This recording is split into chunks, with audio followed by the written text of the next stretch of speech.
Welcome to a Champion's Journey podcast. From an early age, I've had the privilege of learning from world champions and world-class performers, and I've always been fascinated by what drives them to the pinnacle of achievement. In this podcast, I'll interview high performers to learn more about the tactics and strategies which have helped them on the road to championship victory. The intent of a Champion's Journey podcast is to interview not only those who have stood on the top podium in arenas of high-level competition, but to learn from those who have conquered life's greatest challenges and have dared to live life on their own terms. This episode is brought to you by Performance Designs. Performance Designs is a world-class parachute manufacturer who've been setting the industry standard for almost 40 years. I've been jumping Performance Designs parachutes for most of my 30-year skydiving career. And for the last couple of years, I've been jumping the PD Valkyrie. If it wasn't for the smooth, reliable, and consistent openings of the Valkyrie, I really don't think I'd be able to continue making the 12 to 16 jump training days necessary to compete on the national and world stage. And it's just really fun to fly. For me, the Valkyrie is the perfect combination of performance and reliability. Tom Baker is an energetic and forward-thinking skydiver, base jumper, professional aerial consultant, and Hollywood stuntman. Tom has an infectious charisma and a positive energy which shines through in his personal interactions, in his passion for project innovation, and in his appetite for pushing the boundaries of body flight and sport parachuting. Tom is to skydiving what Shaun White is to snowboarding. Not only does Tom look a lot like Shaun, but he also performs like him. Tom's achievements include 2 world records for the largest vertical skydiving formations, 4 gold medals in dynamic 4-way indoor skydiving, U.S. national bronze and silver medals in the Freestyle and Free Fly events, and is the creator of a mind-blowing and spectacular canopy piloting trick known as a ginger flip. In addition to his accolades as a body flight and canopy piloting ninja, Tom is also a passionate coach and an International Body Flight Association Level 4 trainer. Most recently, Tom and his group Momentum organized an event called Flock and Flow, a canopy piloting skills camp held at Skydive City in Zephyr Hills, Florida, which culminated in an impressive series of precisely choreographed sequences involving high-performance parachutes. Whether he's jumping out of planes with cars, furniture, and bombs, base jumping off vertical rock faces, or laying plans to jump onto and off of a retired Coast Guard light station in the middle of the Atlantic Ocean, Tom has crafted a kinetically charged lifestyle of stepping off the cliffs of comfort and into the vast sea of the unknown. Tom, welcome to the podcast, buddy. Appreciate you being here. Awesome. Thanks for having me. Yeah, no worries. Normally, I start off with asking guests about how they started skydiving. But I just talked to Gina Billings, and it was really interesting to learn about her childhood and how that developed her intense drive and determination, and how that's affected her. So I want to start off with that. What was your childhood like? My childhood was abnormally normal. Best way to put it. I grew up in the middle of the country in Minnesota. We had about 10 acres of land with about 1,000 acres of pheasants forever and fish and wildlife preservation around us. So we had a lot of room to breathe. Which also meant we had a lot of room to explore and kind of see what nature and wildlife were like. It was pretty simple, like went to school, did the thing, came back. Parents worked quite a bit as well. Mom's a nanny. She's been a nanny for over 40 years, which is pretty cool. Father is still doing custom stairways, circular stairways in some bigger houses, which is pretty cool as well. We had built this barn that about a 15-foot bay window on the actual south side of the barn. So normally you have the big traditional red barn, 40 by 80, hay loft, that thing. Well, my dad actually used it for his shop, and we used that for projects and everything, and got to hang out there quite a bit as a kid, which was pretty neat. Nice. So I imagine that his influence kind of helped you. You've just bought a house, and you're doing some renovations on that. I imagine that his influence affected you.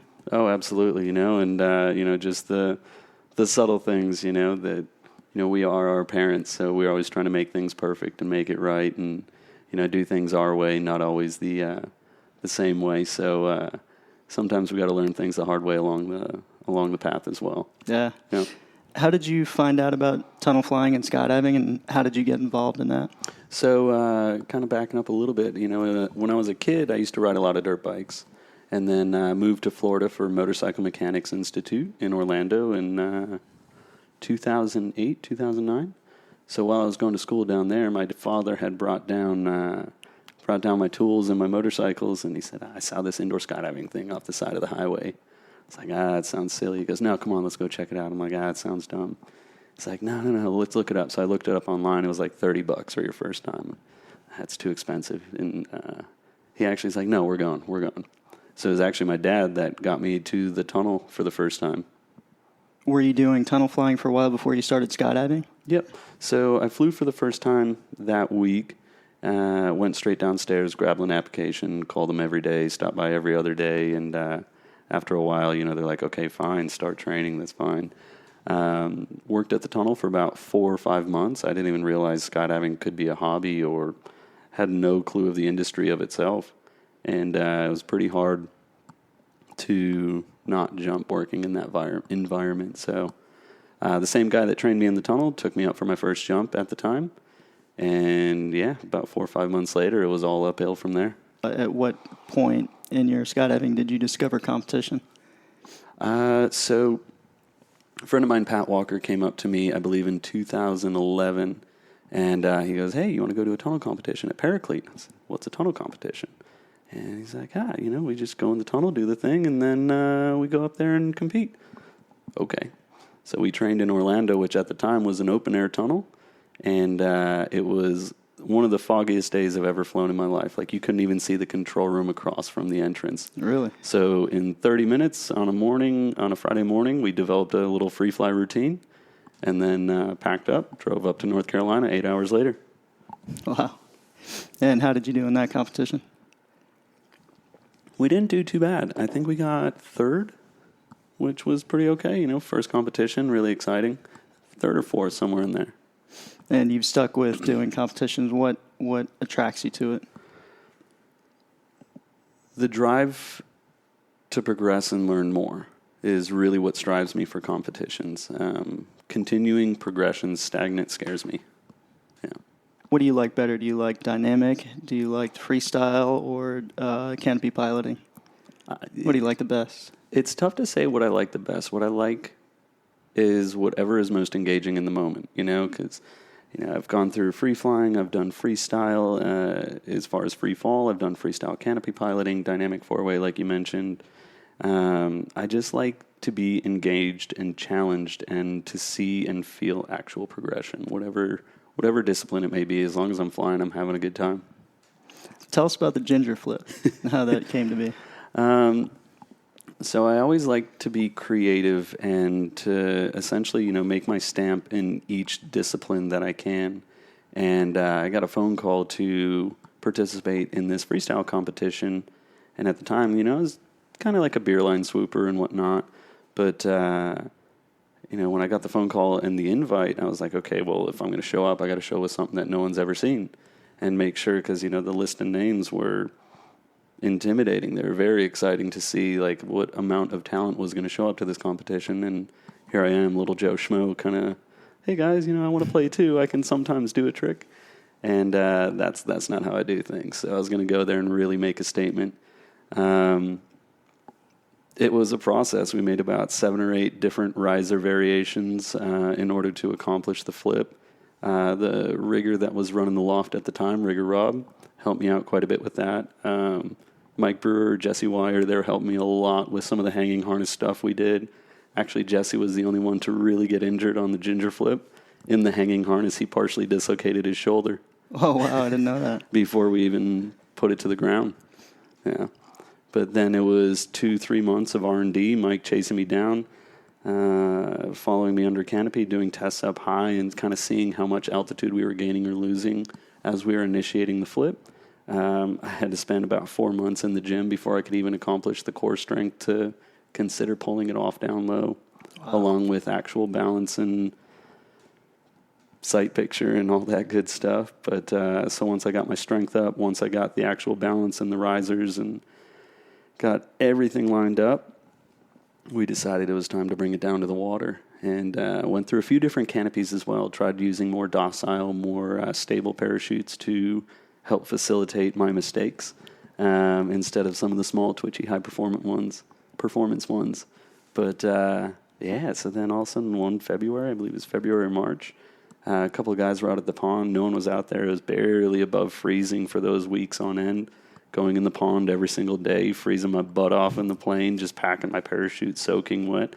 Not recommended, but packing my parachute soaking wet and sitting in the plane and watching the water just bead down the actual aisle of the plane, trying not to get everyone's shoes soaking wet.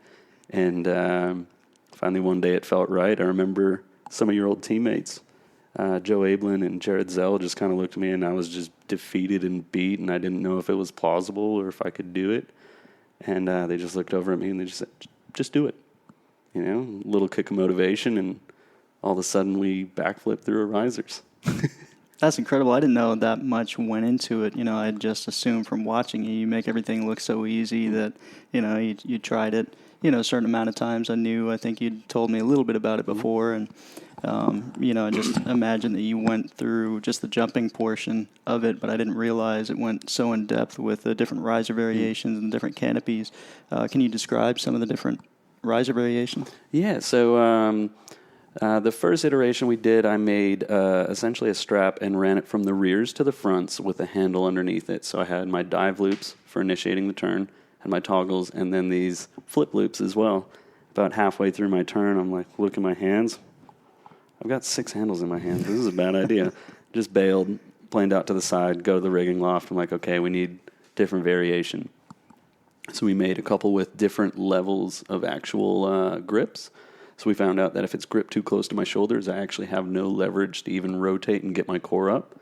If it's too high, then there's no range. If they're too short, then the actual opening performance and flight characteristics of the parachute can be sacrificed because it's pushing that nose into the tail. Okay. And then after a few other iterations, I watched a video of Jeff Provenzano when he just straight flight cycle landed one of his chaoses. So he came in, swoop, dropped the toggles, and had no inputs at all. I'm like, oh, that's a really good idea. I'm just going to sew my risers together. I don't need to do anything, which Jeff Rowe didn't do. He didn't do any of that. So I sewed my risers together, and then halfway through my turn, I'm like, I just took away all of my inputs. This is a bad idea, and aborted that one. When you say abort, do you mean abort on landing, or did you cut it away? Or? I aborted on landing. Okay. Yep. So just planed out 100 feet high, landed safely, and then just packed up and dragged my parachute back into the plane and did it again. And then finally went back to one of the original variations with those flip loops that were bar tacked onto it. And we daisy chained the end of it. So we sewed 3 or 4 little loops on each end, and I took a slink and I attached those via a slink to the slinks on the actual risers to canopy. And then that little tab where the actual handle itself was there was still on the actual strap that was connecting almost like crew straps. So that I found out could tell me if I put it in the palm, like to the meatier part near my thumb, I knew that I would be a little bit front heavy, so my hands were slid further forward. Or if it was near my pinky, I'd be rear heavy, and I can actually control front and rear riser input while doing this essentially skin the cat, like in a workout. So with everything happening so fast on the ground, I needed to be able to collect as much data as soon as I could. And that little braille nugget that we used to attach the original flip loops ended up being kind of my saving grace, but also telling me if I would boost up, ballooning 60 feet in the air, or if I had a little bit of front riser input and definitely not going up in the air. So you're actually controlling it the whole way through. Correct. And it's mostly when I transition from the rears to the actual flip handles. So once I plane out drag water, my definition is you plane out, you engage in the ground, so you drag either ground or water, and you actually flip within a 2-meter window, ideally between 2 and 3 meters off the ground for safety. Anything above 3 meters is unintentional. Anything lower, I kind of deem dangerous. Yeah. So if you can use that to work in that little green zone, that little happy area to avoid any, broken bones. I take it you didn't experience any injuries in the learning process? Sore ankles, like nothing broken, nothing sprained, but I'd be lying if I didn't put a bag of ice on my feet sometimes when I went home. The first time we actually accomplished it and I popped up, grabbed the loops, flipped through, I believe Kirk Werner and a couple other guys were at the actual pond that day filming, and I boosted up maybe 25 feet, 30 feet, so I got a good chunk of altitude. And when I boosted up, came down in the pond, which is nice, but it's only about waist deep, chest deep. So very quickly I found the bottom of that pond and rolled my ankle just a little bit, but I was still able to jog, full range of motion, nothing that kept me from cheering, that's for sure. Nice. Can you describe the hanging harness as well? Did you have some friends kind of help you do the maneuver, or were you able to accomplish it on your own? So I didn't want any physical help doing it because I wanted to be able to self-sustain. What I did have friends help me with, Mike and Jesse as well, is I would kind of watch them go through their process and watch their body mechanics and how they actually would kind of work through the problem solving of it and use, what their strengths and their struggles were, kind of collecting that in and using that as input to how I would use every tool to my advantage in that process. Yeah. Did you use actual rings and do skin the cats to help you build that core strength? Every day I was at the climbing gym, at least 15 hours a week, 20 hours a week for those 3 months. And luckily weather isn't the greatest here in North Carolina at that time. So I was able to have some time off and just work out in the gym. Probably spent at least 45 minutes to an hour a day on those rings, which sounds like I should be really good at them. And I'm almost okay, but we're getting there. Yeah, I've been doing it for a while, and it's it's a tough move to master. Yeah, and, for sure. And especially everyone's got all sorts of previous injuries and things like that. So rehabbing those and working through that that little barrier of pain and also strengthening at the same time, pretty neat process to see how impressive the body is. Yeah. How did you feel when you nailed that at competition? And if you can just tell us about that competition and how you felt afterwards. So the first one I sent, so I was at an 80% success rate into the wind. Downwind, I had not actually completed a flip. So first load, there's about 80 to 100,000 people watching. And they said... And this is where? This is in Copenhagen, Denmark. Okay. So right downtown, middle of the lake. Beautiful day. We'd already done a demo into a castle, big red carpet, wow. So the whole nine's like stoke level is full. We get to the actual competition day, and it's the warm-up rounds, and all right, cool, and like everyone knew, and everyone was like, oh, are you going to flip? Are you going to flip? Are you going to flip? We haven't seen anyone. Like, yeah, of course we're going to flip. That's why we're here. So we get out of the helicopter, open, and I'm looking at this city, and I'm just like, wow, this is unreal, took just a moment to kind of take it all in and like, really, what are we doing? We're jumping in the middle of a city over in Europe, and it's so awesome. It's unbelievable. It was about 20 knots, and we were downwind, and I had never done one downwind at this point, so I set up way deeper. I just basically took Paraclete's landing area, overlaid it with the actual competition landing area, and okay, if I set up here, that should be good, that should be safe. There's a brick bridge about 20 meters at the end of the raft. I'm going to set up like 100 feet deeper. So I come in. I planed out a little bit high. I was super nervous about the winds and just the conditions in the city. I hadn't done too many demos inside of a city, so I just didn't know how those winds were actually going to react. Came out, planed out a little bit high, no big deal, dragged some feet. And then as soon as I actually reached and tucked my knees into my chest, started shifting a little bit one way and then the other. And by this point, I had boosted probably 45 feet in the air. It was pretty exciting and really visually pleasing for the crowd for sure. It looked pretty high. I've seen the video of it. Looks incredible. It was crazy. And at one point, I remember right as I was actually able to crack through the flip, the wingtip was just below the horizon, so it was almost on my side. And I came through and I spotted the raft. I was like, holy cow, I'm actually going to land on the raft. Go into brakes, and my chest hits the edge of the raft, and the canopy lands on, but I'm still in the water, so it didn't count as a true on-landing. I was so happy and so excited that we had done it. It had been done in competition finally. Never done one downwind, but man, I wanted to land on that raft. I wanted that raft so bad. Did you get a lot of good feedback from the crowd? Were they pumped? It was unreal. You could hear, like, it was just overpowering everything. You could hear the volume, you could hear their voices, you could feel the energy. It was unreal. The crowd and everyone were stoked. I would imagine that's probably one of your most memorable competition experiences. What are some others? Some other competition experiences, my first nationals in 2012 at Skydive Arizona, that was pretty exciting, I'm maybe, how old am I at that time? I'm 22. So, just, hey guys, I'm Tom, nice to meet you. I'm making friends in skydiving, doing my thing. I think this last one was pretty special as well, getting an invite to the actual world meet in Russia, to eventually get a world medal. Skydiving has definitely been a dream and a goal of mine, so having the opportunity to accomplish that is pretty dang exciting, that's for sure.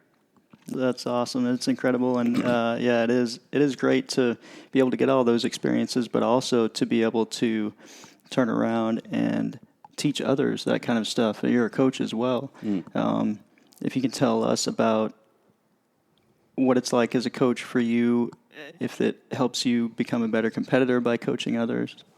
I think it just helps me to kind of step back and realize that, I've got a lot more to learn and a lot more to progress with. Coaching is, right now, that's definitely one of my main sources of, that's my job. That's what I do.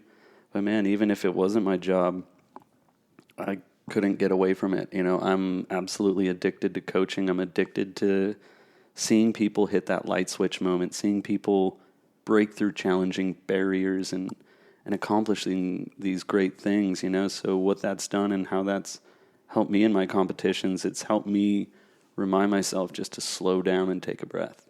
Slowing down is really, really where it's helped me in competition. Do you think it's helped you become a better overall flyer as well? Absolutely. Whenever you spend so much time helping other people focus on the basics and even focusing on advanced things, you start noticing and recognizing where to streamline processes and also where it's easy to have faults in certain flight characteristics. Going to dynamic flight in the tunnel, were you part of that process as far as the how the rules were established and just the techniques? I was just on the outside of that, so I came into the actual dynamic world maybe a year or two behind that.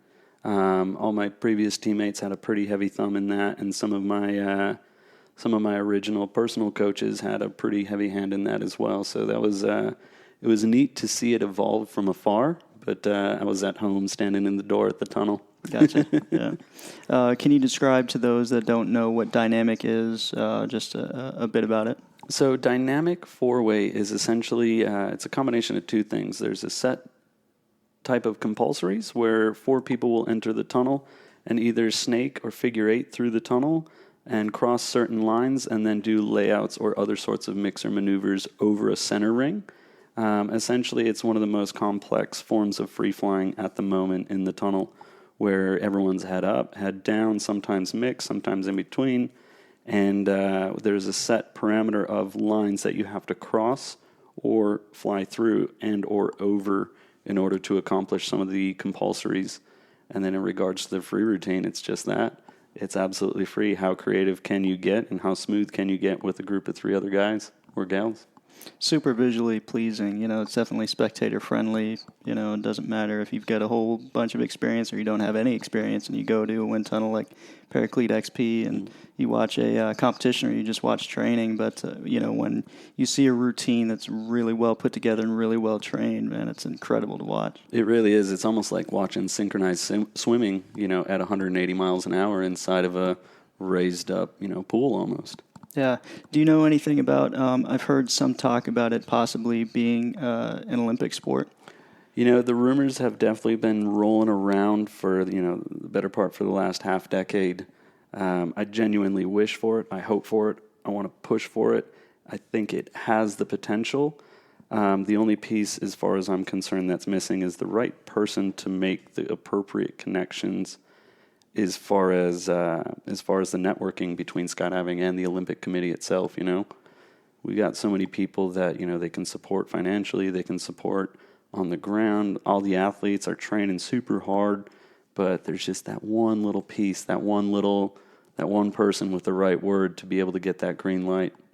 Yeah, maybe somebody will be out there listening to this, and maybe they'll get some ideas, because it's definitely, I think, it's very visually pleasing, and the athleticism behind it is undeniable. Just the amount of training that it takes and the level of fitness that you have to be in. It's one of the few sports where, unlike some of the others, and absolutely not downplaying the others, but adrenaline has a massive, massive undertone in the entire actual discipline of skydiving itself, or indoor skydiving. Being able to manage that and control that, and again, absolutely not downplaying anything, but curling made it. Well, skydiving seems like it's been on the fringes for a long time, but now with wind tunnels popping up all over the world, it seems a lot more accessible for people. So I think, the more people are made aware of it, when they can see that and they know that they can go to a wind tunnel and train in this from an early age, you don't have to be very old at all. You train at it from an early age, and it's super accessible. You don't have to jump out of an aircraft. And, Absolutely. I think that would be a drawing factor for a lot of people. And that's one thing that's really excited. You're right. It's absolutely accessible for anyone, obtainable. It is financially obviously expensive and can be a bit of a burden. But when it comes to competing on an Olympic level, if you think about an Olympic swimmer, relay race, they're within 1,000th of a second, 100th of a second. Belly flying or RW, we see the top few teams, they're competing within 1 point, 2 points, 3 points.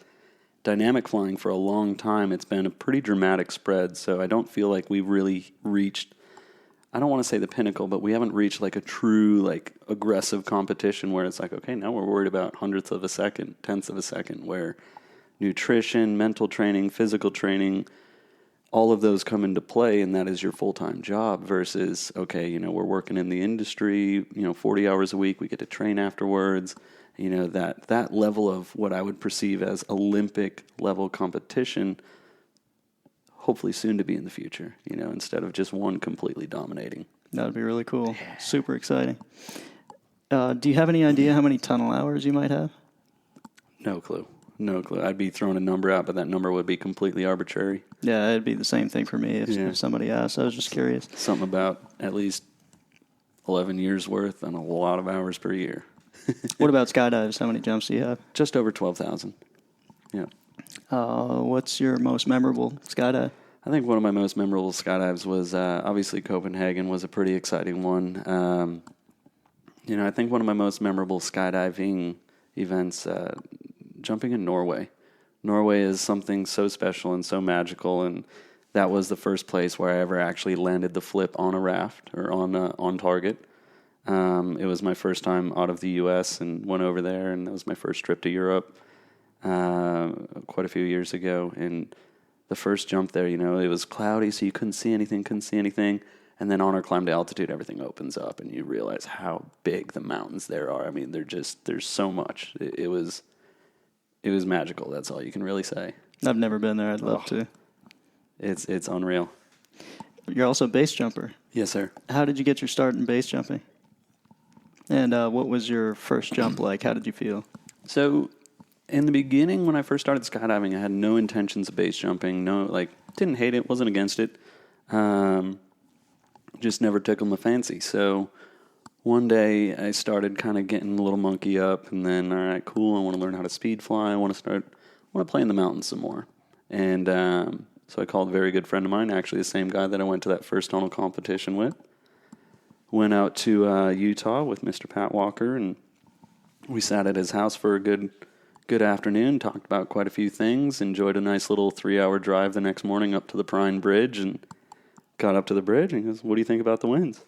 It was perfect. Like, it was absolutely perfect. Got up to the edge of the bridge, looked down, there wasn't much traffic, which was really nice and really peaceful. The sun was just coming up over the actual canyon. First jump, I was scared crapless. It sounds beautiful and it sounds great, but I was extremely intimidated and had no clue what I was getting into, but I knew that there was something in there that said, I need to do this. Yeah. Did you do a pilot chute assist for your first one, or did you just go straight into it? Nope, pilot chute assist. So he actually PCA'd me right off the bridge, and I did a few more. I did one more of those, and then did a handful handheld throw and go before probably my 10th-ish jump when I actually went stowed, and I think I was more nervous and anxious about going stowed than I was even on my first jump. It was pretty crazy. Yeah, I've only got 2 base jumps, and that was my second out of the Prime Bridge. It was during winter, totally icy. And yeah, I was pretty nervous myself. You're talking about speed flying. That's something that I've always wanted to do. Can you tell us some about that, some of your experiences? Yeah, so I learned from a guy named Gary Beagley, old stunt guy from the 80s, and he's out in Ogden, Utah now. Does a little bit of teaching here and there for some people, but mostly he's just raging and hanging out with his kids, climbing and speed flying for himself every day. First couple of days I was at Point of the Mountain, which is where everybody goes to learn. Winds are beautiful, super consistent.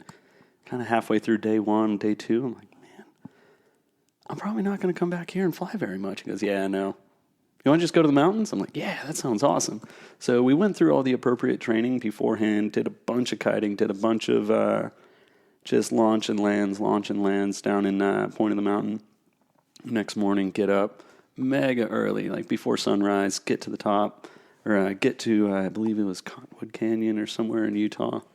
We get there, there's 2 or 3 other people, and we start hiking. And that time I was a Florida boy. I had no altitude experience, and we're already starting at a base of 4,500 feet in Utah. So I was huffing and puffing the whole way up. Meanwhile, my instructor, who's got 10% feeling of his feet, is just motoring up this hill. And I'm like, man. So finally we get to the top of this mountain. I think it was like Twin Trees or Twin Peaks, something like that. But we're about 8,500 feet up. I'm smoked. I'm exhausted. I have no breath left in me. And I look over and he goes, yeah, this is pretty good. This is great. I look over, I'm looking at sharp, jagged rocks everywhere. It's a slope, like what at the time felt like a sheer cliff straight down. Reality is it was probably pretty lean and really nice, lots of grass and whatnot. 2 of the other guys hiked up further and did a rock launch.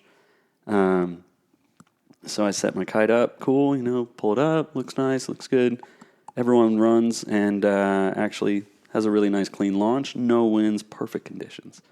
And so I do a reverse launch, I pull it up, and as soon as I rotated, my foot slips. And as soon as I rotated, my foot slips, and I start sliding down and leaning out in the harness, and they call it torpedo. So I'm leaning out in the harness, and I'm dragging my whole chest through the actual sharp, jagged rocks now. Oh, man. And I'm looking ahead 100 meters where the actual cliff drops off, and it just makes this massive pull. I was like, okay, this is not a good time. Took my fingers, dug them deeper and deeper and deeper underneath the rocks that were sharp and jagged. And I just remember like loading up my chest strap as hard as I could and pressing and leaning further forward. And all of a sudden, before I knew it, my hips left, my knees left, and my feet left the actual cliff. Boosted up, and I was like, okay, check, respect. I'm really sorry. I did not respect the mountain enough. And I turned around in my harness, and I was like, okay, check, got it. Like, I'll sit on this for a couple of days and genuinely think about it. Turn back around and have a nice flight. Went and chased a couple of goats that were pretty close and get down and I land. Everyone's like, oh, cool. Is Gary right behind you? I'm like, he's going to need a minute. Like, oh, why? I'm like, he probably had a heart attack. I don't know. Just from watching you, not doing the jump exactly, just from watching me. Have you done any proximity flying? And if you have, can you basically describe what that is and talk about some of your experiences? To what I would consider proximity flying, no.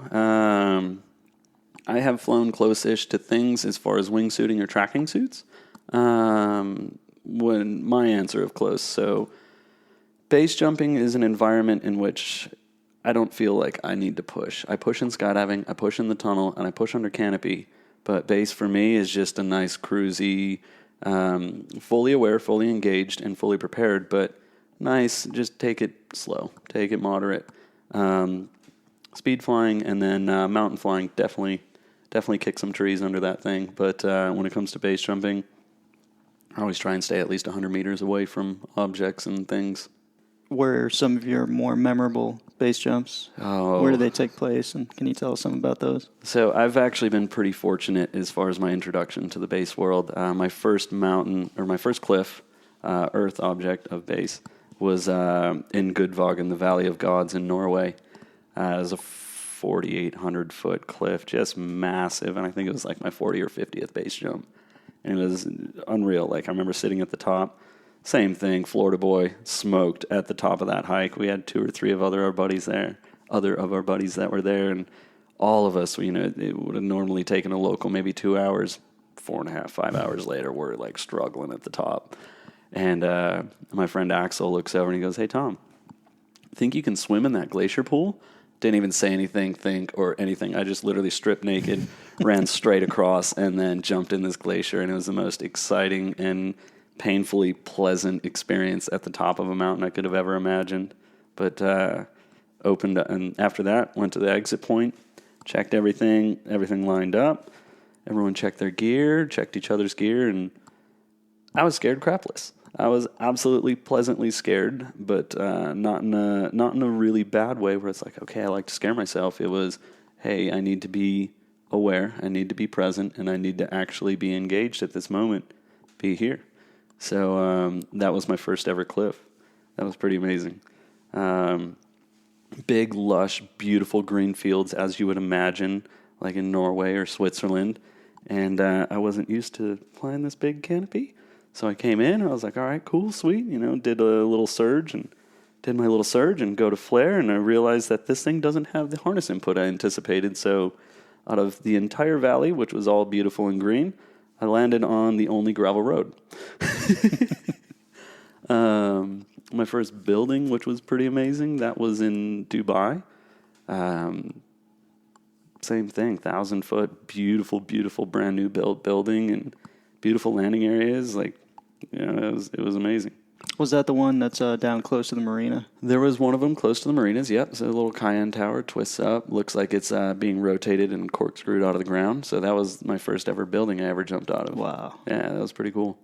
There was another building close by. I've seen a bunch of videos, and I don't know if you were part of that. I know Miles was. I remember seeing him on it, but that seemed like a pretty cool one as well. Yeah, so some of the guys did a giant zip line off the Princess Tower, another one of the tallest buildings in the marina. And they just ran a whole base boogie there, essentially, with a few invites and built a little platform for everyone to run off of and do some pretty cool stuff. That looked really cool. Yeah. What's been your scariest or sketchiest base jump? I'd say one of the scariest base jumps would be in Georgia. You know, we had a few instances happen that evening, and, you know, that whole evening itself was probably the scariest. But I don't know, scariest base jump. I had my first malfunction last summer, actually. After 6 years of base jumping, I finally had a toggle fire. I don't say finally. I had a toggle fire, and for that brief second, it was pretty exciting. Luckily, I didn't have too much time to really think or engage. So just reached up, grabbed my rears, and as soon as I grabbed both rears, the right hand felt normal. The left hand felt a lot of Velcro. It's like, that ain't normal. So I immediately give a little bit of left input, lean left, and as I glanced over my left eye, I can see the toggle trailing behind me. It was a slider off jump, so it was about 350 feet. And luckily, there was these saplings that cushioned my fall pleasantly. Probably not a canopy I want to land on rears, but ended up getting hung up in these probably 15, 20-foot saplings. My right foot's dangling on the ground, and literally just undo my chest strap, undo my legs, and step right on out. Wow. Yeah. How many base jumps do you have? I have just about 450. Wow. Yep. What was your most memorable base jump? I think Norway, that first Earth, you know, it's base jumping overseas is so much more pleasant, or Moab or Idaho, obviously. But base jumping outside the U.S. seems to be a lot less stressful, and I really, really enjoy the hike. I enjoy the process, but also I enjoy just sitting at that exit point and enjoying the view. Like, I love seeing that view. I don't really care to sneak around and rush and do this stuff and, kind of be shady with it. I like just taking my time and enjoying the view. Yeah, hands down. First Earth object in Gudvågen was most memorable. Nice. Yeah. How did you get involved with Red Bull, and what kind of doors did that open for you? So I've done a few projects with them. I'm not a Red Bull athlete, but I've done a few projects with them. Worked a few movies with some of the guys. Done a handful of demos down. Like one of them we did was the Gemini meteor shower down in Florida. So we did, 10 of us doing a big tracking jump up the coast of Miami. Gerbs at Pyro. It was crazy. Opened up, got to fly through the city and land right next to the basketball stadium there in I think it's Lincoln Park, which is pretty rad. It was really, really cool. Other projects I've done with those guys, we did one event on Lake Tahoe where a barge boogie, where essentially we just got this big construction barge, a little tugboat behind it, and R66 to land on the barge, and everyone brings their boats, brings their families, brings their kids, and everyone's packing on the barge, gets on the helicopter, jumps, lands on the barge. Manifest is look around, who's ready? Yeah, go for a jump, sweet. So that was actually pretty cool because I didn't tell anyone I was going to flip. And we're jumping in a big freshwater lake. Of course I'm going to flip. But, we're like, okay, this spot's burned. Let's go check out another spot. And we cruise on over to Emerald Bay. And there's this little castle at the top of Emerald Bay on this little island that this lady every morning would row her boat across, go up, sit in the top of this little castle. And I say castle, it's like a 10 by 10 foot stone room. And she would drink tea every morning. I'm like, oh yeah, I'm totally flipping next to this thing. So they park the barge right in the bay. Helicopter takes us up. And I had told nobody at all. So I come in, drag the water, boost up over this island right next to this rock. And you see like the castle, Lake Tahoe. It's emerald green, the mountains, everything in the background. And then just landed right next to the boat. And everyone's like, how come you didn't tell us you were going to do that? I'm like, I didn't know if I was going to. That was a pretty cool project we got to do with them. I watched, I think part of that was on the series Miles Above with Miles Dasher. Yeah. That looked really cool, yeah. Yeah, so he had some of those series. I've worked a good handful of jobs coaching with Miles as well, so developed a bit of a relationship there and, got to understand how the team works a little bit more. I've worked and traveled and coached a lot with Ms. Chemilecki even before that when she was on Joyriders. We would travel event to event, just coaching at different camps or different boogies, and got to know her pretty well and almost like family, It was pretty cool. Nice. What are some of the movies that you've been in? So the original movie that got me my SAG card was Ant-Man. A good friend of mine, Eric Salas and Trevor Haberstad, got me my SAG card there. Other than that, I've worked on Den of Thieves, The Hate You Give, Keeping Up with the Joneses. That was a pretty good one. There's a couple other in there that I'm missing. That was the Keeping Up with the Joneses is one of the ones they filmed at Paraclete, right? Correct, yep. So Zach Galifianakis and John Hamm. John Hamm's like an international spy, and he's kind of doing the thing. And Zach Galifianakis is, your blue collar, hello, we're the Joneses. And he's bringing them in to show them how to indoor skydive. So for a couple of weeks, I trained up some of the stunt doubles for John Hamm and Zach Galifianakis. Got to do all the testing for the actual suits, the flight suits, all the equipment, and then I was essentially just kind of the liaison between Fox Studios and Paraclete for them. Very cool. Yeah. You were talking about you've done some driving stunts before. I remember you telling me about one of the movies you were in. So it sounds really cool and whatnot, but we were simulating traffic for 3 weeks for Den of Thieves. Essentially, there's a scene where Gerard Butler and his crew are chasing all the actual bad guys, and bad guys end up throwing a minigun on top of a Suburban and lighting up this whole lane of traffic. So for about 3 weeks, we filmed that. I had about 6 trunnions in my passenger seat, so little glue sticks that we shoot into the windshield, so it looks like it's all exploding. 30 little squibs, so little explosives set up all over the car and whatnot, so it actually appears that I'm getting shot up and getting blown up.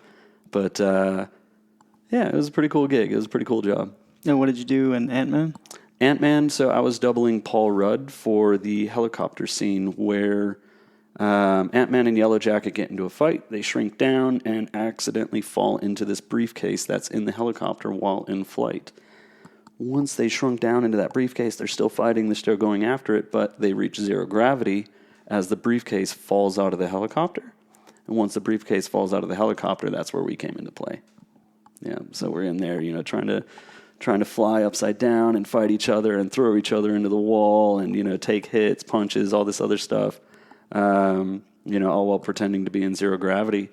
And then once we accomplished that scene, we flipped through the storyboard and tried to find other stuff we can do. That sounds really cool. Yeah. What is Kinetic, and tell me your involvement with that? So Kinetic is a group of really neat people that just want to do neat things together. We're trying to bridge the gap and make more of a story than just Sky God. Oh, this is an amazing stunt. This is this and that. But it's unobtainable. Easy comparison is Red Bull's stunts are beautiful. They're amazing. They're extremely intricate and challenging. What we're doing with Kinetic is we're trying to add a little bit more of human value to it. We're trying to say, hey, this is something that is obtainable, but also not everything goes perfect. Not everything goes right, and not everything gets accomplished. We have weather, we have other obstacles, or this, that, and the third. So we're trying to really push and show the whole story about the journey of us doing these neat things, more so than just the focus of the neat things themselves.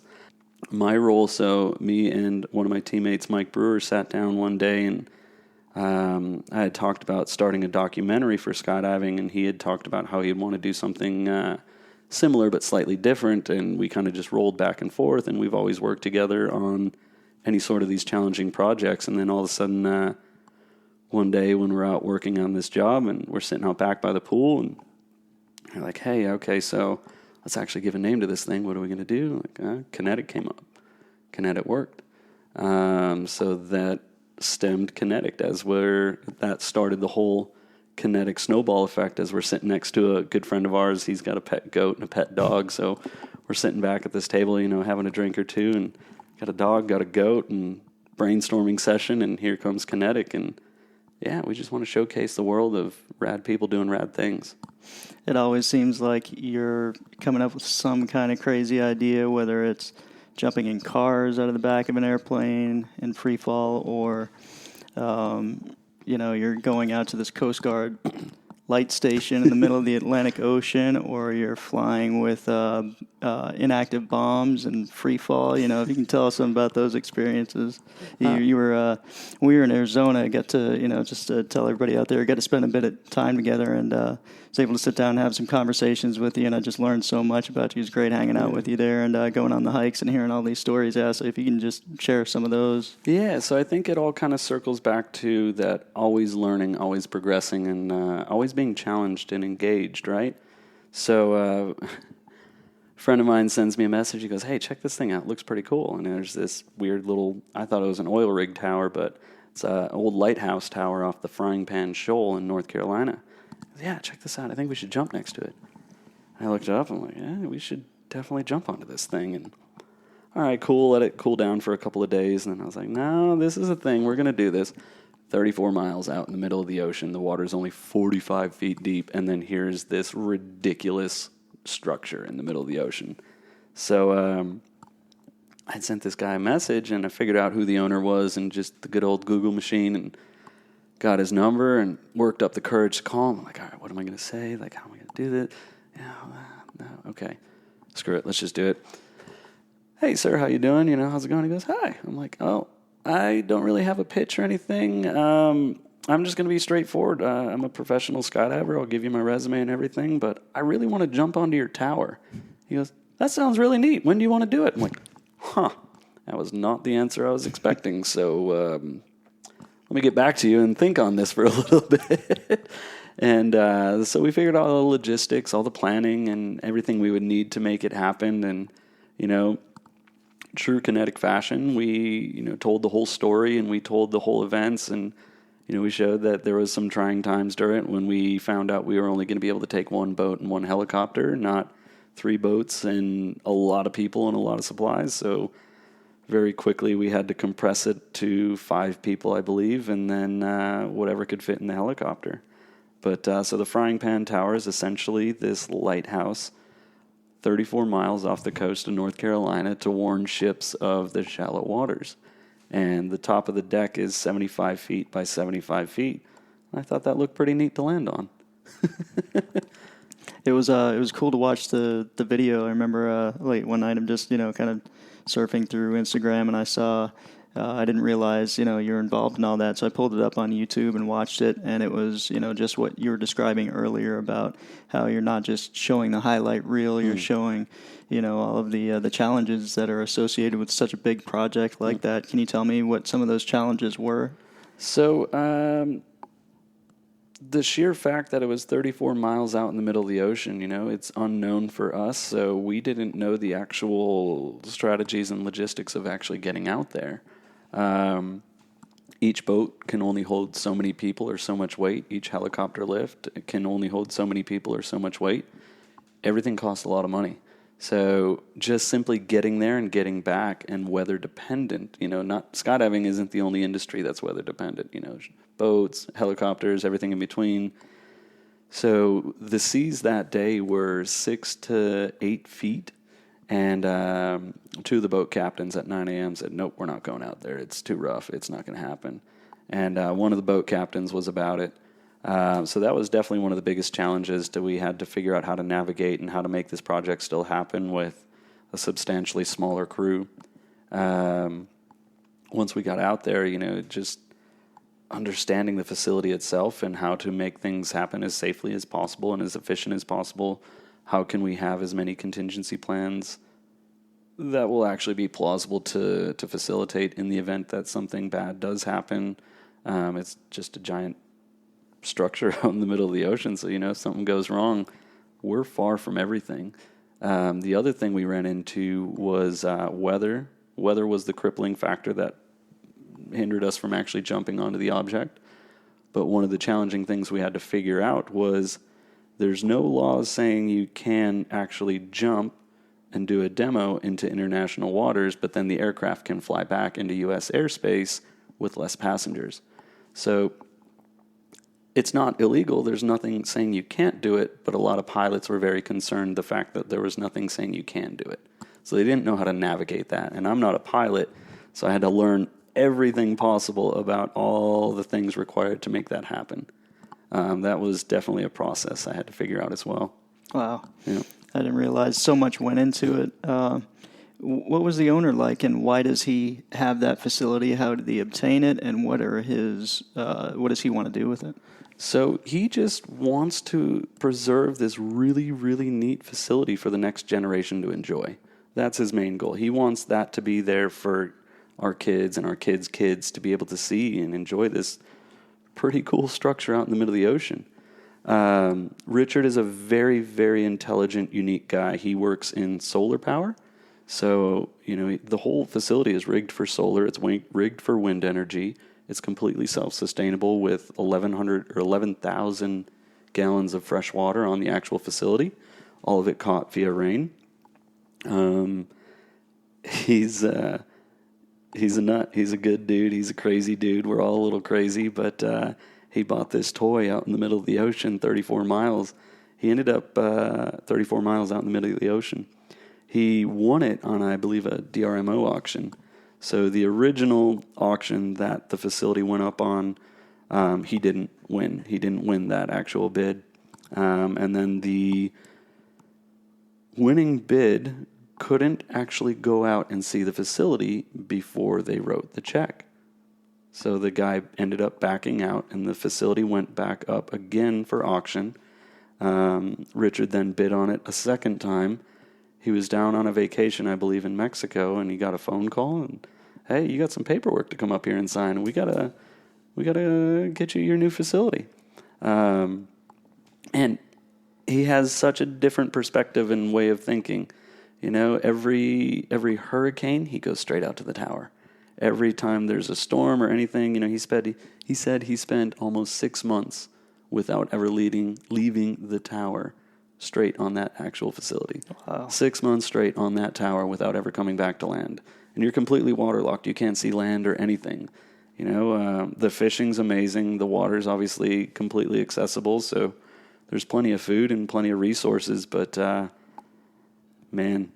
6 months on a 75-foot by 75-foot platform out in the middle of the ocean, that's definitely a thing. Yeah, so he's going to be entirely self-sustaining. You talked about all the water that he's got on there, but he's Imagine he's got to, stay stocked up with food. And what other kind of activities are there on the platform? So there's lots of things to do, and more importantly, there's a lot of work to do. It is in the middle of the ocean, so items do become rusted out, and things always need fixing or this or that. So there's enough work to last a lifetime on that actual tower, which is kind of one of the original intents of our video, is to create awareness for the tower so we can help get more donations and more things out to Richard and that actual facility itself, because one person doing that, I mean, that's a completely losing battle. You're never going to be able to get that place back up to snuff. As it is now, it's good, it's clean, it's safe, but in order to make it a little more available to the public, it needs just a little bit more work.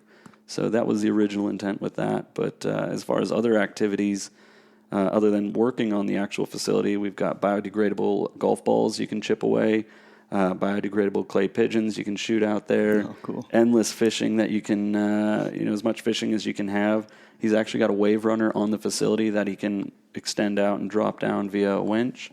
Watch the waves go by, mostly. You guys had some weather when you were out there, and you were saying that you were, helping him with some of the maintenance on the platform as well? A little bit here and there. We were scraping some rust and, help putting things together. We help kind of clean up some of the actual undercarriage of it as far as just some of the grading. Closer you get to the water, the more damage there was. But, once we opened up the facility and actually got through and went through their whole opening procedures of getting the thing up and running, it was mainly just a quick little four-day island vacation on that thing. Nice. Yeah. So you weren't able to jump onto the platform, but you had one of your friends was able to jump off, right? Correct, yeah. So coming back to Pat Walker, he was out on the facility as well with us. We strung up some slack lines. We had guys on unicycles out in the middle of it. And so we brought a base rig out as well. And at 135 feet to the top of the actual little lighthouse tower, I finally got to return the favor to Pat and PCA him off the actual tower into the ocean, since we didn't get to skydive onto the thing. That was awesome. And how high did you say that was? 135 feet, depending on the tide. So if the tide's high, it can be 125 feet. Average or low tide, 135 to 140 feet. So no room. There's some sharks in those waters too, right? That was actually my first time ever being out on the ocean. And when we poked our head under, I mean, there's a couple, not like 100, a couple thousand barracudas everywhere. And sharks, once it hit 3 o'clock, you saw them all come up from the floor to the top and the surface just to get some fish. I mean, hundreds, thousands. I mean, ranging anywhere from 3 feet to, we saw some good like 7, almost 8 footers. So some pretty big sharks that would do some damage, that's for sure. And so we thought it was a good idea to put a slack line over their little feeding grounds. We're just hanging out like, hey guys, how's it going? I remember that from the video.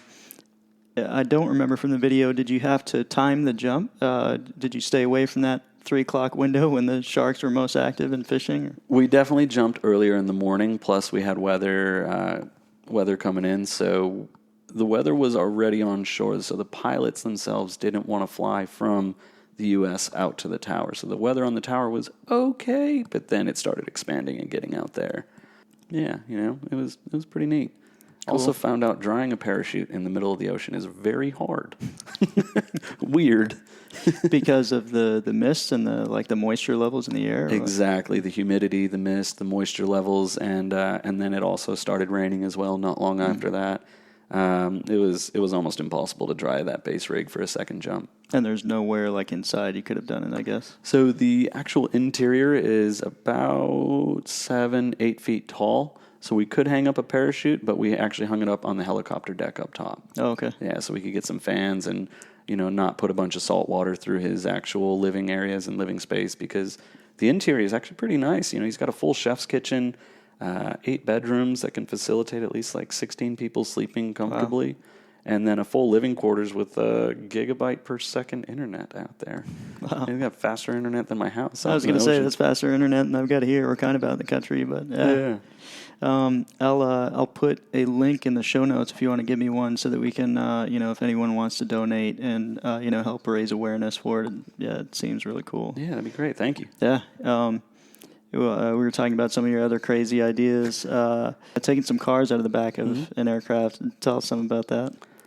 So I was actually at the competition in Copenhagen, and I knew my schedules weren't aligned in order to make it back to this jump, but then we actually finished the competition a night early.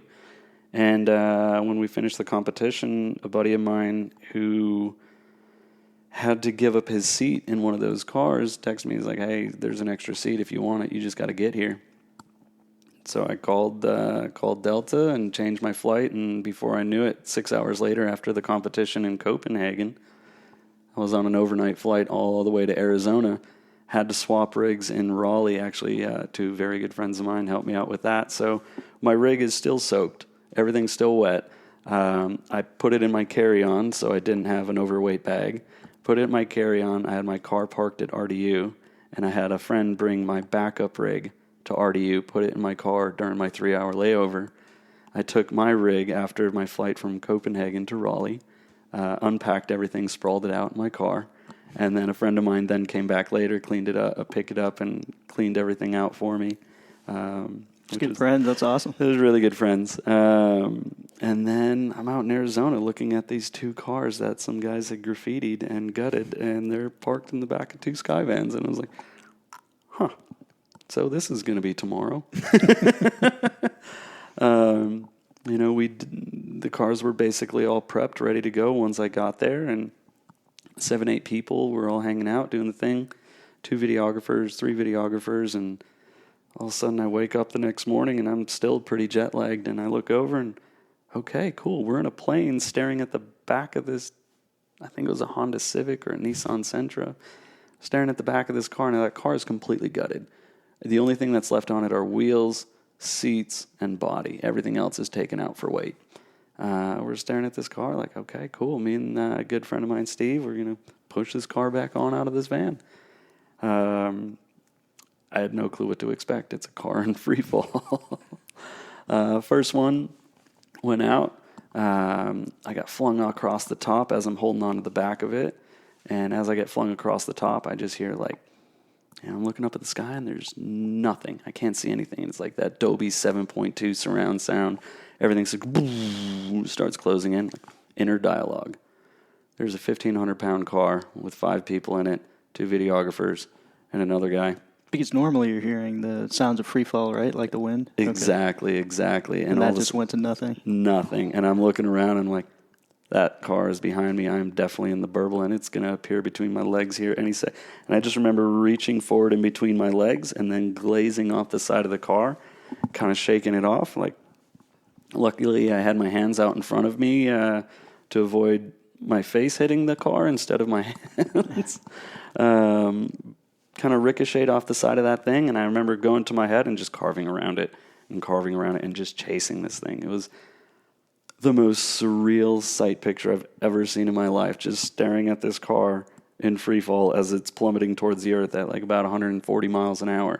And just watching this as 4 or 5 of our friends are sitting in the car like a rodeo, just cheering, woo, loving it, just raging.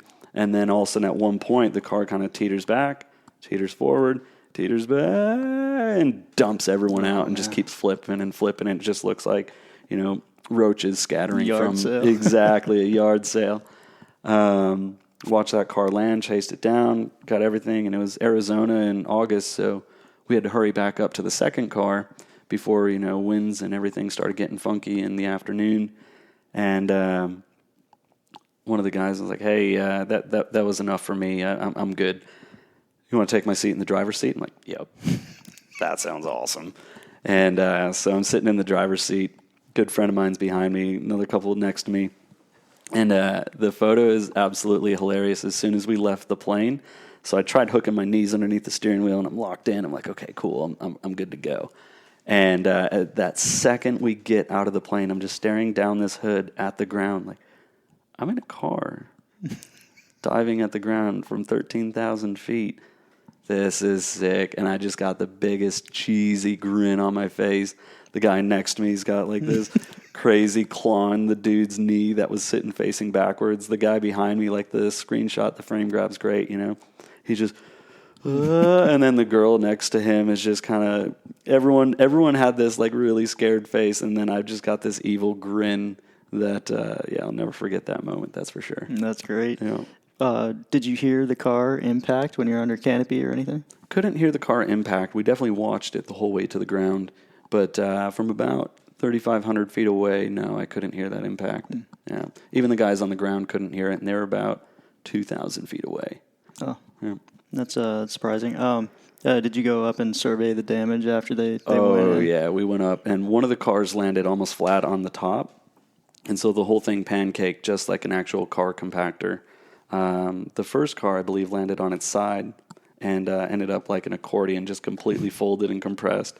Disc brakes are flown everywhere. A tire was ricocheted another direction. It was a pretty cool mess of carnage. What were some of the other things that you tossed out of the back of the aircraft? So the first loads we did, the wind test loads, we launched this rocket that a friend of ours made. Big 6-7 foot PVC pipe, little tip on the end, some stabilizer fins. The other group launched a water heater that 3 of them rode out the back that we put some wheels on. I think they threw some couches out too that day, bowling balls, some random stuff out in the middle of the desert where there's nothing to hit. It was pretty cool. How do you come up with these ideas? One of your more recent ones, first, maybe if you can tell us about this. You were involved a hot air balloon and a big dining table, and you dressed up with some friends for a very fancy dinner. So it tends to be the same group of guys that just like to get creative and like to get challenging and like to be creative doing challenging stuff. So me and a friend of mine, Eric, we were kind of brainstorming on New Year's this year. And he's like, I want to do a tea party. I want to do a tea party in free fall. But obviously kicking it out of the back of a tailgate aircraft is pretty aggressive.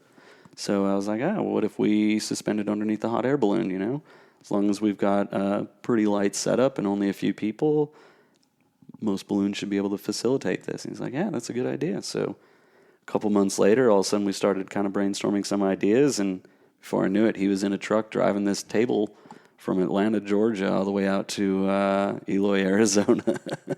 And so we suspended this table underneath the balloon, had a pretty cool little cup of coffee in the morning, and pilot landed with the table. Your initial idea was to drop the table? Is that what you're telling me? Correct. We wanted to actually be able to release the table from the balloon and have like a brief moment suspended in free fall. We had like cool little display apples and everything else. Like the table was legit, just like you'd find in anybody's living room, right? But the spot wasn't perfect. The location wasn't necessarily perfect for releasing the table. So we made the safe decision just to enjoy a cup of coffee and go for a balloon jump instead of releasing the table. Yeah. Nice. And what adventures do you have planned next that you can talk about? So we are planning on revisiting the actual frying pan tower, ideally this fall, to hopefully go back and actually land on top of this thing and create a little bit of closure there. We've got a few other projects. I'm going to be going to Russia for the World Meet, like I mentioned. And then a couple other internal projects that should be pretty neat with some fun parachute stuff. We'll see how we can get them rolling. But I'll let you know when we actually do. Nice. Yeah, I can't wait to see how they play out. It's fun following your adventures for sure. Tell us about the Flock and Flow that you're recently part of. So Flock and Flow, that's been pretty cool. We actually just got back from there last week. We hosted our second ever camp, which was pretty humbling. We had 17 participants down in Z Hills, Florida. First one hosted here at Paraclete XP. And the whole idea is 4 to 5 way dynamic flying with parachutes. So not necessarily just static big ways, not necessarily swooping and freestyle, but actual choreographed dynamic, much like we did in the tunnel, but now with parachutes in the sky. Oh, cool. So our goal is to progress finesse flying or precision flying. It's not necessarily a landing camp or a performance camp. It's all about precision and finesse, which was really humbling because we had 2 Flight 1 instructors actually participate as well. So that was extremely humbling. But we had participants from 10 different countries across the world, and then 6 or 7 actual U.S. locals. So it was unreal. Matt Leonard is kind of the brainchild behind that, and then Max and myself, Max Manow from the Red Bull team, so not necessarily the Red Bull Air Force, but the Red Bull skydiving team over in Austria, and myself have been the event organizers for the last 2, so we'll see if we can expand it and get it to a few more eventually. Did you have discussions about where you want it to go in the future? Oh, yeah. So we kind of each have our own little background and our own little parts of how it can evolve and where we want to go with it. Right now, at its infancy stage, we want to keep it a passion project, and we want to keep it realistic and not try and expand it outside of our means before, we don't want to put the cart before the horse. So right now, we just want to keep it nice, clean, small, dynamic camps, and then eventually, hopefully grow it into something a little bit larger and more sustainable. Very cool. Yeah. I want to talk some about your physical training program. We already talked some about it specifically for the Ginger Flip. Mm-hmm. What's your physical training regimen like leading up to competition, and do you have a normal regimen to prepare you for the everyday adventurous lifestyle that you live? I believe people call it cross-training. I just call it having fun doing challenging stuff.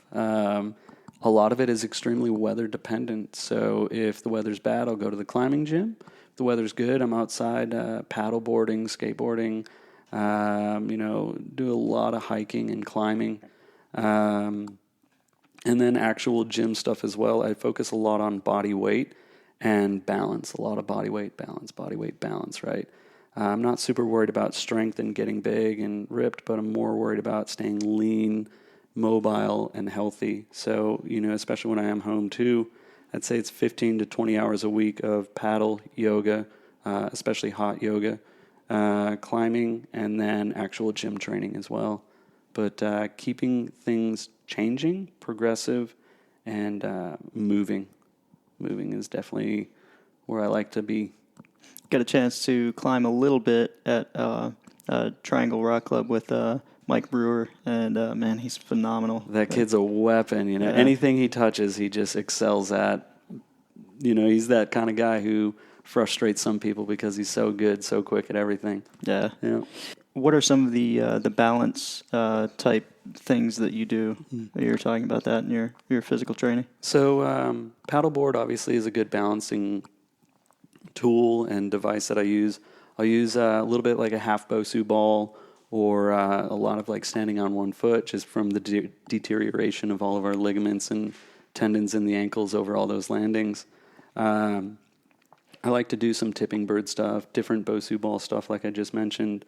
And yeah, just whatever actually feels right in the moment. Honestly, I usually don't have necessarily a structured workout program. I just kind of go with whatever I'm feeling at that time, which is probably why I've plateaued pretty quickly. But yeah, just kind of whatever's available. Oh, sometimes that's the best, to go on instinct and, just kind of listen to your body and, do what feels right at the time. Yeah. And I think, if we follow our instincts, we know what we need to do to, prepare for whatever activities, coming next. Yeah, and it's just like you said, listen to your body and whatever feels right.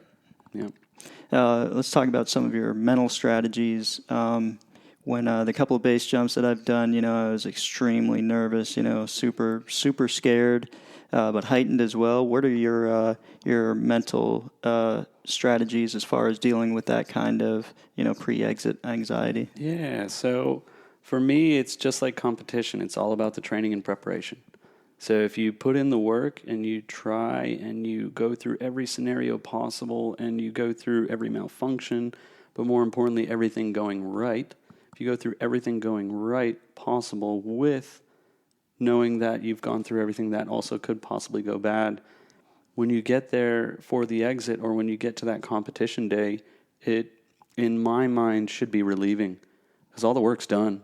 Everything, all the hard stuff's done. Now you just get to enjoy a couple of jumps at a casual pace with some pretty neat people, It's you see a lot of people stressing at exit points, or you see a lot of people stressing at competition. I just get one more training jump.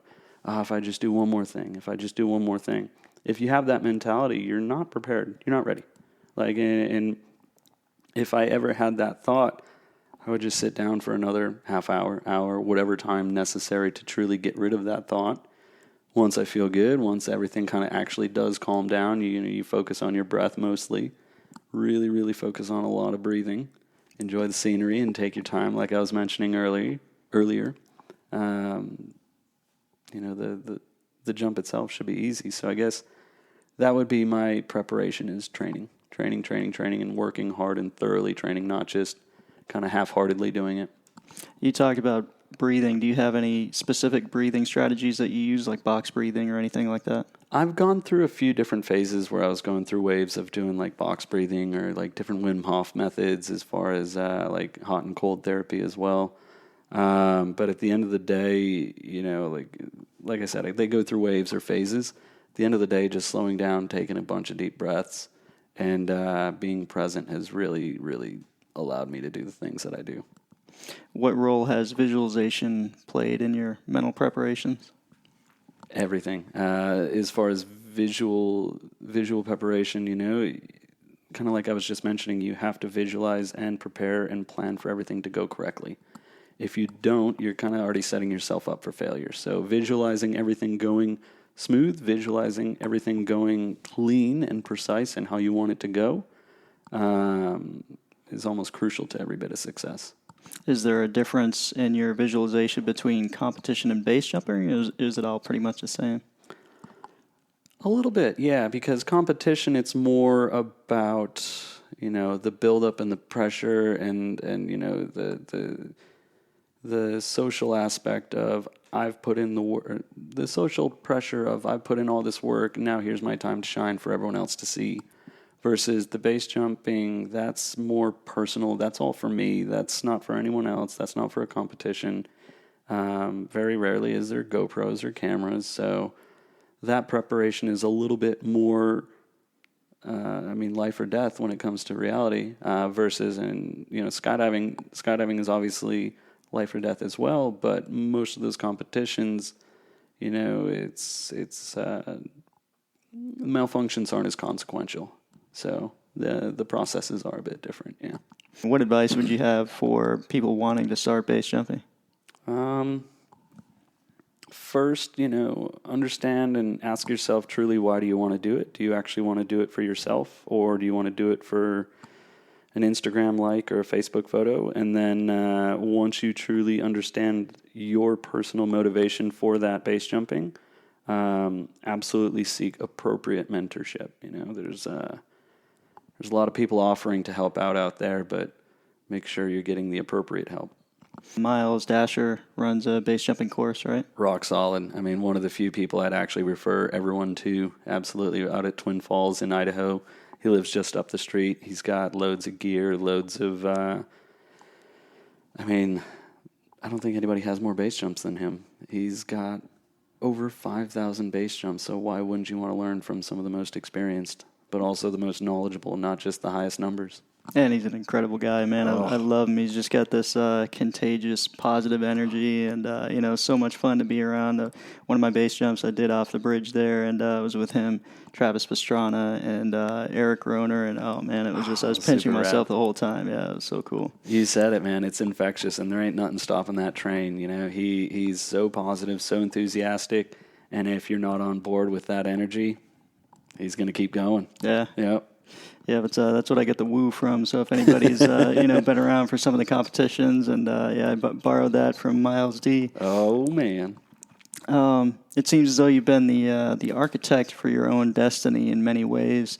Is it that's the way it seems from the outside? Is that really the case, or do you just take opportunities as they come? What's your general outlook as far as that goes? I think it's a little of both. I definitely would be lying if I was saying that I hadn't been presented many opportunities. But I think it's also recognizing and having the ability to see which ones are right for you, and also which ones will kind of evolve and molt into something that is on the same path as you, right? So we all are presented with loads of choices and opportunities every single day, whether it's getting out of bed or screw it, I'm going to click this little button and I'm going to get on a flight to Europe and go do this thing, you know? So we all have opportunities and choices. For me, I've always just been trying to have as much fun as possible and as much sustainable fun as possible, and challenge myself and find like-minded people as well who are very curious about not just body flight, but progressing themselves, learning how they can do things better. And, you know, I call it like I'm a different kind of nerd, right? So chasing those types of people, and then you end up finding yourself in the back of a sky van with a car, or underneath a hot air balloon with these tables and drinking coffee and top hats, you know? So that constant desire to progress, learn, and push within reason, I think has slowly evolved and molted this lifestyle and living that I've created. My wife Jen's really good about that too. She, anytime opportunity comes up, to do something that gets us out of our comfort zone, do something exciting and adventurous, she's like, hey man, if somebody offers it, she's like, don't say it unless you mean it, because we're going to take you up on it. Mm-hmm. Yeah, it's definitely a good way to live, because it's funny how sometimes we can get set in our own loops, our own routines, and we might shy away from that kind of stuff. But I like being around people like you and Jen, because it constantly reminds me to stay out of that comfort zone. And I think a lot of that had to do with going back to upbringing, right? My old man would be like, all right, yeah, you want to go to school today? I'm like, you want to drive to South Dakota and get lunch and come back? I'm like, okay, that sounds cool. So, that curiosity bug, that open-mindedness to go explore definitely came from there. But, there's absolutely nothing wrong with, having a singular job and doing this and doing that same mundane thing, as long as whatever makes you happy is what makes you happy. But I think I was seeing a lot of it growing up where people would be doing the same thing over and over and over again, and they never got out and tried new things, and they never got out and explored or tried something different. So that kind of fear of falling into that stagnant lifestyle has always driven me to be more open-minded and say yes to newer opportunities, even if they were challenging or scary or scary. Just, well, sure, let's see what happens. I'll try anything 3 times. It's a good way to live. Right. Who are your role models and mentors? That's a tough one, because I was actually thinking about that very question on the way here. I guess the easy answer here would be, no joke, like yourself, Kirk Werner. Selwyn is a great role model, but I was trying to package that up into one, and that didn't make sense, because people, are role models, mentors. I guess Selwyn would be more of the mentor part of it, but also people that inspire, role models inspiring. So many people inspire me in different avenues, in different ways. Everyone's so unique and has their own little niche, that, different people inspire me in different ways to do better things, whether it be bettering myself, bettering, lifestyle, bettering my health, or flight skills and personality, So quite a few people, yeah. Yeah, you've definitely been an inspiration to me in a lot of ways, and I appreciate that, brother. Wow. What advice would you have for people who are looking to ditch the 9-to-5 and live a more adventurous lifestyle like your own? Follow the motivation. If the motivation is pure, everything will happen appropriately. I would say it's too easy. Oh, make sure you have a cushion, or make sure you go to the right place. Nah, do whatever is appropriate for you at that moment in time, and do whatever is purely motivating for you in that moment as well. Because if those motivations are pure and you're present in that time, you should be in the right place. It's great advice, brother. Really appreciate you coming on the podcast. Oh, thank you for having me. This was pretty cool. Take care. Awesome. Thank you, Matt.